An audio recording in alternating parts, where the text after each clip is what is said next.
Catherine, and I'm going to talk to you about juvenile arthritis. We love to see kids having a close relationship with God, being able to sing and dance and praise.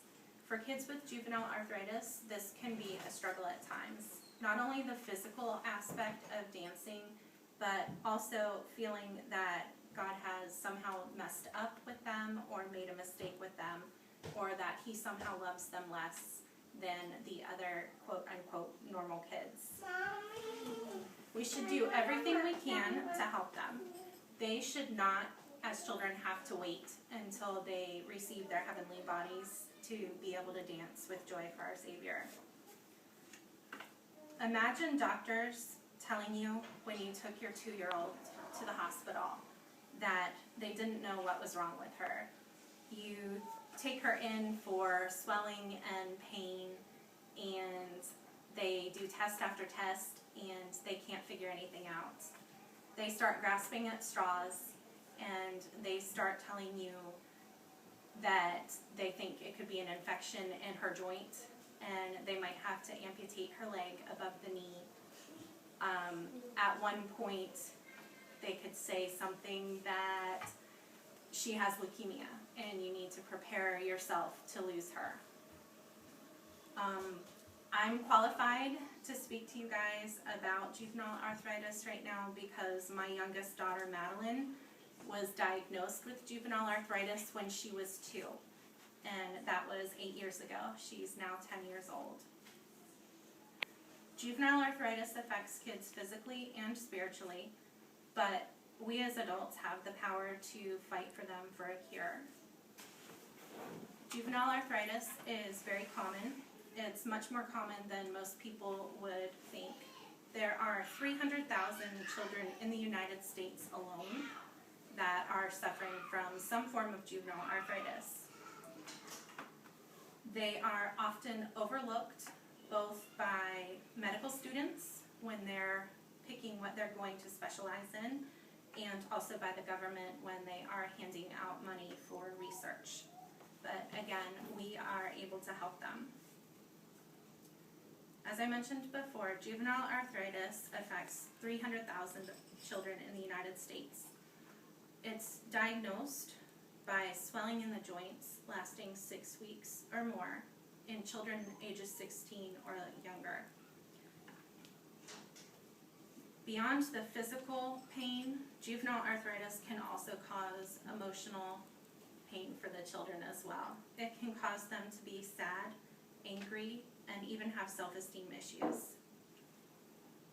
When I sat down and interviewed my daughter Madeline for this project, she told me that she will only tell her closest friends about her arthritis because she knows that they won't tell anybody else.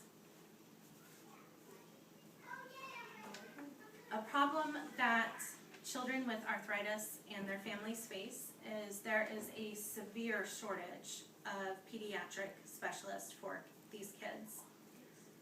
Children with juvenile arthritis should have a rheumatology team, which would ideally include their primary care doctors, pediatric rheumatologist, and ophthalmologist.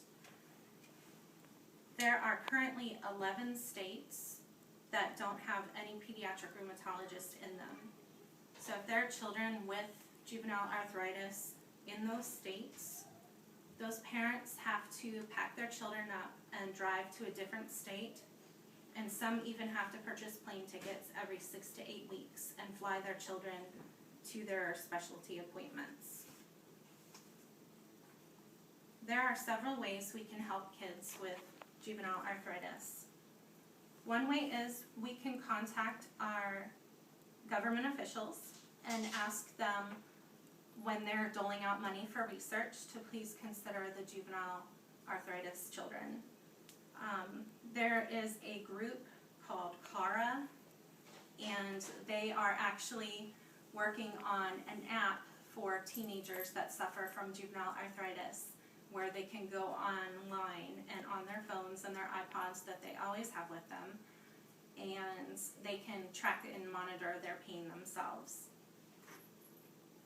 We can also ask our government officials for money for school loans for medical students.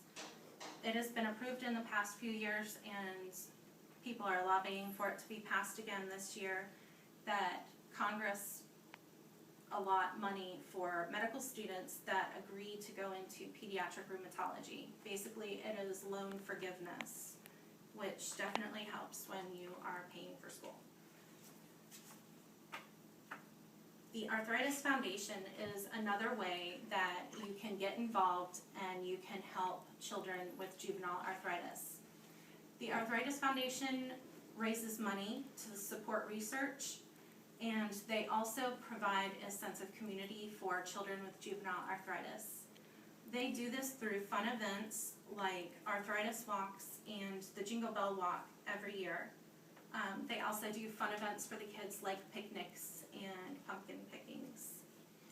And the Arthritis Foundation plays an important event as far as speaking to government officials. They teach people how to be advocates and go up to DC and actually speak to them. In conclusion, juvenile arthritis affects kids both physically and spiritually. In the Bible, in Matthew 19:14, Jesus says, "Let the children come to me and do not hinder them." We should do everything that is within our power to make sure that they are not hindered in reaching Him. We would love to see everyone look up the Arthritis Foundation and get involved in some way. We just started our Jingle Bell Run page the other day. It's something we do every year. Our team name is Miracles for Madeline. And our website is... I'm winning. No! I guess they're a little excited for the Jingle Bell Run. Our web address for our Jingle Bell team is www.jinglebellrunnorfolk.kinterra.org. Of course, if you're interested, please just send me an email and I'd be happy to send you information. Thank you so much for listening.